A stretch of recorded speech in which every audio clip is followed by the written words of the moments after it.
Солтүстік Қазақстан облысында интернеттегі пікіріне байланысты бір әйел 5 жылға бас бостандығынан айырылды. Бұл іс әлеуметтік желідегі бір ғана комментарийден басталған. 40 жастағы әйел Петропавл қаласының атын өзгерту туралы жарияланған видеоның астына пікір қалдырған. Пікірінде ол қаланың Қазақстан аумағына тиесілі екеніне күмән келтірген. Оны басқа мемлекетке тиесілі деген мазмұнда жазба қалдырған. Алғашында бұл жай ғана онлайн пікір ретінде көрінген, алайда басқа қолданушылар оған мұндай мәлімдемелер заңға қайшы болуы мүмкін екенін ескерткен. Яғни интернет кеңістігінде жазылған сөздерде құқықтық жауапкершілікке әкелуі мүмкін екенін айтқан. Соған қарамастан ол өз жазбасын өшірмеген және позициясын өзгертпеген. Кейін құқық қорғау органдары бұл пікірге назар аударған. Ұлттық қауіпсіздік комитетінің қызметкерлері аккаунт иесін анықтап, тексеру жұмыстарын бастаған. Тергеу аясында психология-филологиялық сараптама тағайындалған. Мұндай сараптама мәтіннің мазмұнын, мағынасын, астарын және құқықтық тұрғыдан қауіпті белгілерін анықтау үшін жүргізіледі. Сараптама қорытындысы бойынша жазылған пікірде сепаратизмді насихаттау белгілері бар деген тұжырым жасалған.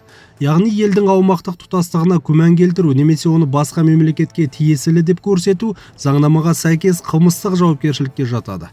Іс сотқа жолданған. Сот процесі барысында айыпталушы өз кінәсін мойындамаған. Ол ойын дұрыс жеткізе алмағанын, сөздерінің қате түсінілгенін айтқан. Оның айтуынша бұл қасақана жасалған әрекет емес.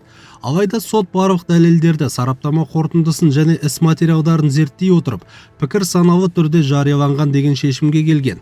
Нәтижесінде әйел орташа қауіпсіздік колониясында 5 жыл мерзімге бас бостандығынан айырылды. Үкім жарияланғаннан кейін ол сот залында бірден қамауға алынған. Бұл жағдай бірнеше маңызды мәселені көрсетеді.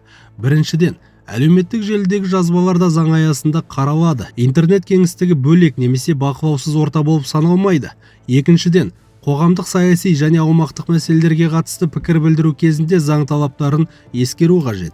Қазіргі уақытта онлайн платформаларындағы кез келген мәтін, пікір немесе жарияланым сараптама нысаны бола алады. Қажет болған жағдайда авторы анықталып, құқықтық баға беріледі. Сондықтан бұл оқиға интернеттегі белсенділікке байланысты жауапкершілік мәселесін тағы да көтеріп отыр. Әсіресе мемлекеттің тұтастығы, қауіпсіздігі және шекарасына қатысты тақырыптар заң тұрғысынан ерекше бақылауда болады. Сонымен қатар бір нәрсе анық. Қазақстанның бірде-бір қаласы басқа мемлекетке тиесілі емес. Бұл тәуелсіз, шекарасы халықаралық деңгейде мойындалған мемлекет. Қазақ халқы өз жерінің қадірін біледі. Тарихта да бүгінде де елдің тұтастығы ең маңызды құндылықтардың бірі болып қала береді. Сондықтан мұндай тақырыптарда эмоциямен емес, жауапкершілікпен сөйлеген дұрыс. Елдің бірлігі мен тұтастығы бәрімізге ортақ мәселе.